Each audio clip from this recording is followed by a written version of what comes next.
L'évêque de Guadeloupe, Monseigneur Jean-Yves Riocreux, Josette Borel-Lincertin, président du conseil régional, et le ministre des Outre-mer, Victorin Lurel, ont procédé ce matin à l'inauguration et au dévoilement d'une plaque au monastère Notre-Dame de la Résurrection, communément appelé le couvent des Carmélites. Vieux de plus de 50 ans, l'édifice a nécessité une réhabilitation.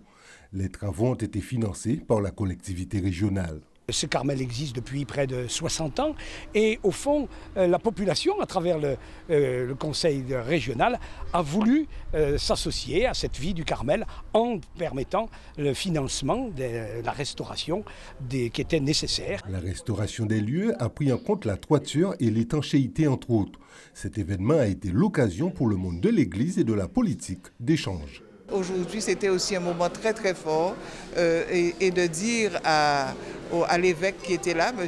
Riocreux, à cet évêque, que chaque fois que l'Église s'adresse à la région, nous sommes présents. Tout le monde a été heureux de ce beau moment que nous avons vécu, un moment de prière d'ailleurs, et puis un moment d'amitié.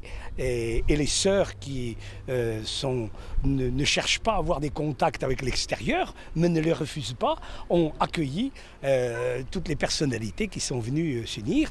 Et la particularité aussi d'un Carmel, c'est que l'évêque du lieu est le supérieur, donc il convenait que je sois là. La rénovation de ce couvent s'inscrit dans le cadre du programme global de réhabilitation des petits monuments historiques non classés de Guadeloupe.